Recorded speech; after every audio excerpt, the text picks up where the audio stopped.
Oi, pessoal, eu me chamo Ana Carolina e eu e meu grupo composto por Ana Laura, Júlia e Catherine. Somos do primeiro ano de Administração da Manhã da ETEC Professor Elias Miguel Júnior de Votorantim e viemos apresentar nosso projeto da Semana Paulo Freire, que é um podcast sobre ele. Paulo Freire nasceu em 1921 e morreu em 1997. Ele foi um educador, escritor e filósofo pernambucano. Começou se formando em Direito, mas desistiu da advocacia. No início de sua carreira, atuou como professor de língua portuguesa no Colégio Oswaldo Cruz. Ele também trabalhou para o SESI como diretor do setor de Educação e Cultura e lecionou Filosofia da Educação na Universidade de Recife. Em 1959, Paulo Freire passou no processo seletivo para a Cátedra de História e Filosofia da Educação da Escola de Belas Artes da Universidade de Recife, com a tese Educação e Atualidade Brasileira. Em 1961, o professor tornou-se diretor do Departamento de Extensões Culturais da Universidade de Recife, o que o possibilitou realizar as primeiras experiências mais amplas com a alfabetização de adultos. Por possibilitar a alfabetização de jovens e adultos com cerca de 40 horas e com baixos custos, o método desenvolvido por Paulo Freire inspirou o Plano Nacional de Alfabetização, que começou a ser encabeçado pelo Ministério da Educação e Cultura, o MEC. Uma greve de trabalhadores de uma obra que se recusaram a trabalhar enquanto não tivessem os direitos garantidos, como descanso semanal remunerado e uma jornada de trabalho que respeitasse a jornada estabelecida pela CLT, foi o início da acusação de comunismo contra o projeto de alfabetização freiriano.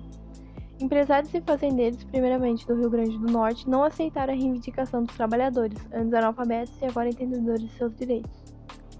Outra questão entrou em jogo no cenário político. Na época, somente poderia votar quem fosse alfabetizado. O Plano Nacional de Alfabetização poderia levar o letramento até 6 milhões de brasileiros, o que significaria 6 milhões de novos eleitores, fora das classes dominantes. Esses fatores foram decisivos para que, ainda em abril de 1964, o Plano Nacional de Alfabetização fosse cancelado. Esses também foram fatores decisivos para a prisão de Paulo Freire e dezenas de outras pessoas que, como no caso dele, foram exiladas. Paulo Freire passou 70 dias preso e foi exilado. No exílio, foi primeiramente para o Chile, onde coordenou projetos de alfabetização de adultos pelo Instituto Chileno da Reforma Agrária, por 5 anos. Em 1969, o professor pernambucano foi convidado a lecionar na Universidade de Harvard. Em 1970, foi consultor e coordenador emérito do Conselho Mundial de Igrejas, CMI, com sede em Genebra, na Suíça. Até o seu retorno ao Brasil em 1980, Paulo Freire fez viagens a mais de 30 países pelo CMI, prestando consultoria educacional e implementando projetos de educação voltados para a alfabetização, a redução da desigualdade social e para a garantia de direitos. Em 1978, a Lei de Anistia permitiu o retorno de exilados políticos. Em 1980, Freire retornou ao Brasil. Após isso, passou a lecionar na Pontífica Universidade Católica de São Paulo, a PUC, e na Universidade de Campinas, Unicamp. O livro Pedagogia do Oprimido é uma das obras mais célebres de Paulo Freire. A obra foi lançada enquanto o autor estava em exílio no ano de 1968. A ideia principal da obra é a perspectiva da relação entre as pessoas, mais especificamente entre professor e aluno, trazendo a crítica do método de ensino bancário, como diz Freire. A obra resultou em uma divisão de críticas.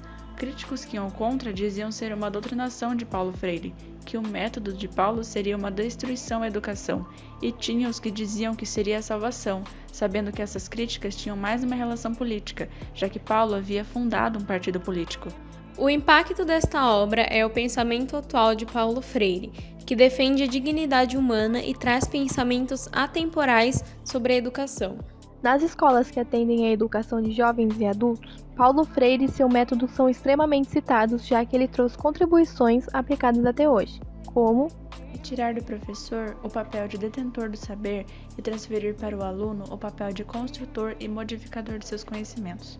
Incentivo ao diálogo, círculo de cultura, os animadores de debate, as fichas de cultura, as fichas fonéticas, o levantamento vocabular, entre outros. Pouco lhe faltou para influenciar a educação atual.